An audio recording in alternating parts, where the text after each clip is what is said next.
बाबरी मस्जिद जिंदाबाद बोलने का मतलब सिर्फ मुसलमान नहीं, बाबरी मस्जिद जिंदाबाद बोलना इंसाफ जिंदाबाद बोलने के बराबर है। मगर आप कुछ नहीं बोलेंगे, आप खामोश बैठे रहेंगे। सेकुलरिज्म का नाम लेकर तुमने हमारे वोट को हासिल किया, तुमने बिहार को बीजेपी के गोद में डाल दिया, तुमने महाराष्ट्र को मोदी के झोली में डाल दिया, तुमने हिमाचल को अब बीजेपी के झोली में डाल रहे हो। हमारी वजह से मोदी वजीर आजम नहीं बन रहा, तुम सेकुलर नाम निहाद सेकुलर पार्टियों की नाहली की वजह से मोदी वजीर आजम बन रहा है। किसने भारत की पार्लियामेंट में कहा कि 22 जनवरी की बुनियाद जीबी पंत ने रखी, 6 दिसंबर के दिन रखी गई? किसने भारत की पार्लियामेंट में खड़े होकर कहा कि बाबरी मस्जिद जिंदाबाद, बाबरी मस्जिद जिंदाबाद? तुम भी बोल सकते थे, मगर नहीं बोलेंगे। सच्चाई को बयान कर सकते थे। बाबरी मस्जिद जिंदाबाद बोलने का मतलब सिर्फ मुसलमान नहीं, बाबरी मस्जिद जिंदाबाद बोलना इंसाफ जिंदाबाद बोलने के बराबर है, संविधान जिंदाबाद बोलने के बराबर है, रूल ऑफ लॉ जिंदाबाद बोलने के बराबर है।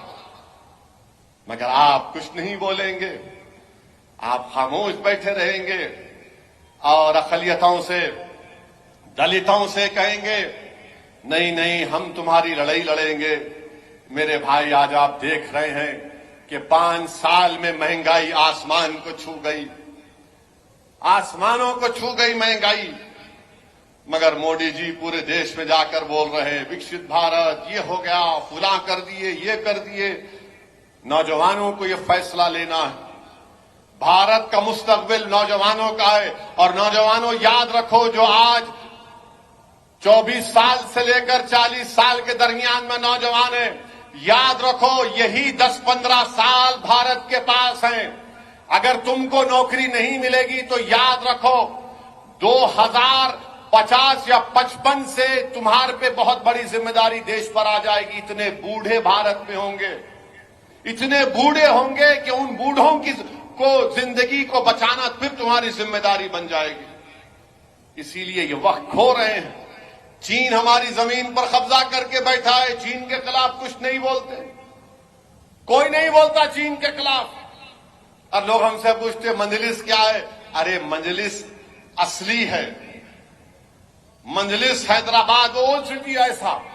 अरे ओल्ड सिटी में मजलिस असली है, फिर दूसरे क्या है? नकली है, चाइना का माल है।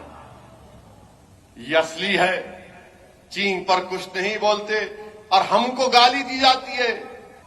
कूद कूद कर बीजेपी के गोद में जाकर बैठ रहे हो। हम नहीं जा रहे हैं।